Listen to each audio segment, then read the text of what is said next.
look at this question. The question says, which of the following can be used to equal the Baldwin effect theory as used by the author?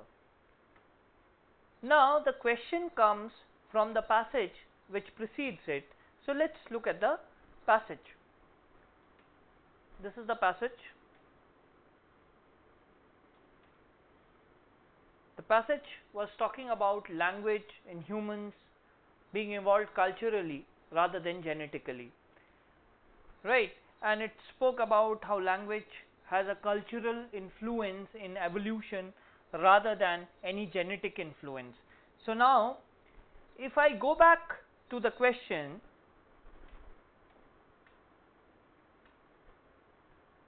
the question was talking about which of the following can be used to equal the Baldwin effect theory as used by the author.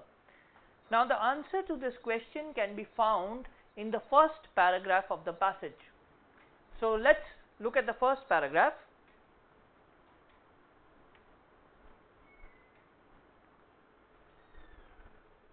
Here, if you look at these lines, according to a phenomenon known as the Baldwin effect, characteristics that are learned or developed over a lifespan may become gradually encoded in the genome over many generations.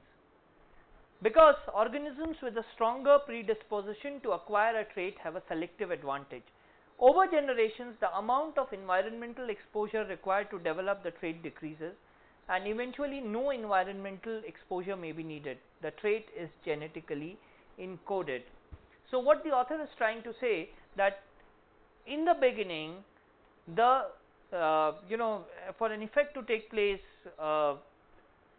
what happens is that a particular trait is developed over a lifespan. So he gives an example. The example of the Baldwin effect is the development of calluses on the keels and sterna of ostriches. The calluses may have initially developed in response to abrasion where the keel and the sterna touch the ground during sitting, and later on the author goes on to say that they became ingrained as a part of their bodies until callus development became triggered within the embryo. So this is what he says. It says that first, when the bodies were touching the ground, calluses developed, and later on what happened was that the entire calluses, the embryos of the calluses had the entire embryo of the ostriches had the calluses. So now if I go back to the question again, the question talks about which of the following can be used to equal the Baldwin effect theory. So we know now what is the Baldwin effect theory. So if I look at the first option, it says a cat's affinity for fish.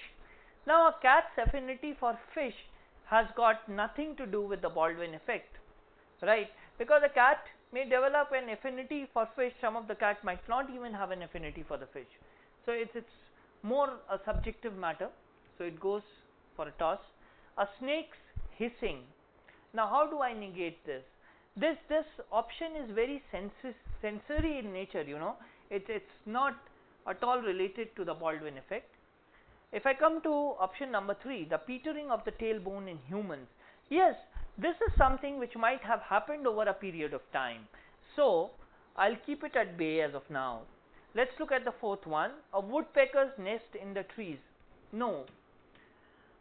The bat's blindness, again this is very sensory in nature, and the only option which is over here which deals with the development of a particular trait over a period of time, according to the Baldwin theory, because of the environment, is option number 3.